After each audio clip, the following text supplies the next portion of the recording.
नौकरी परमानेंट उसमें आधी सीमेंट बिल्कुल है।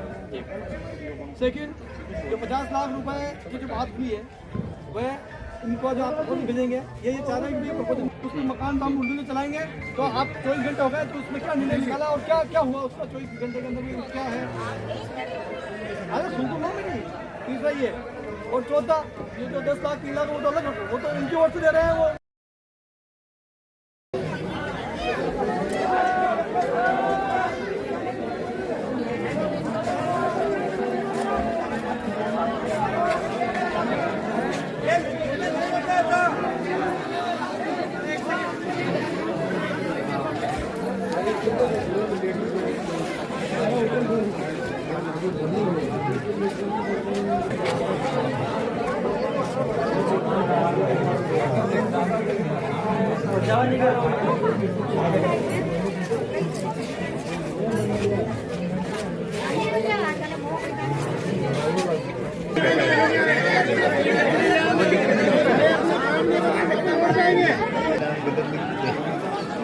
दलाल ने मृत्यु को कर दो।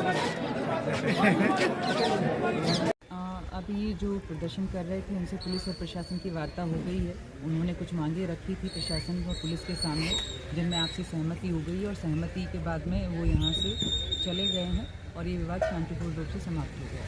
किन बातों पर सहमति बनी? उनका यही था कि पुलिस से उनका था कि भाई उन पर कार्रवाई हो, तो पुलिस उसके लिए सहमति दे चुकी है। उनका इधर प्रशासन से सहयोग के लिए था, तो सहयोग के लिए भाई जो उनकी मांग थी कि हमारी मांग आप सरकार तक पहुंचाइए, कि सरकार इसमें हमारी सहायता करे, तो हमने उसके लिए कहा है कि हम आपका जो भी डिमांड है वो सरकार तक पहुंचा देंगे। मृत्यु हो गई जिस पर हत्या का प्रकरण दर्ज किया, SC/ST सेक्शन में दर्ज किया गया।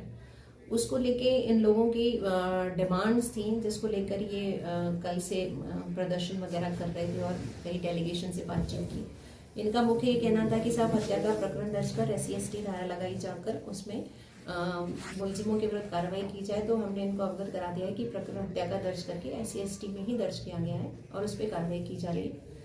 दूसरा इनका ये कहना था कि जो भी यहाँ पर अवैध अतिक्रमण हो रखे हैं उनको चिन्हित करके उनके खिलाफ कार्रवाई कर दी जाए। तो SDM और तहसीलदार सभी यहाँ मौजूद थे, उनको कहा गया कि रेवेन्यू रिकॉर्ड के अनुसार जांच कर ली जाएगी, अगर किसी का अतिक्रमण है तो उस पर बाकायदा नियमानुसार कार्रवाई अमल में लाई जाएगी। इसके अलावा इनका ये था कि आर्थिक स्थिति से कमजोर है, कुछ सहायता वगैरह के लिए, तो वो क्योंकि गवर्नमेंट में कोई ऐसा स्पेसिफिक प्रावधान नहीं है, तो इनका ये कहना था कि इनका कोई प्रस्ताव बनवा के मुख्यमंत्री कार्यालय में भिजवा दिया जाए। तो SDM से इस संबंध में इनकी बातचीत हो गई है और वो प्रस्ताव उन्हीं के तरीके से या उन्हीं के कार्यालय से प्रेषित किया जाएगा। हमारी तरफ से इनको आश्वस्त किया गया है कि इस प्रकरण में जितने भी आरोपी हैं जिन्होंने घटना कारित करी है उनके विरुद्ध सख्त से सख्त कार्रवाई अमल में लाई जाए। फिलहाल मामला कैसा है? अभी वर्तमान में मौके पे शांति है।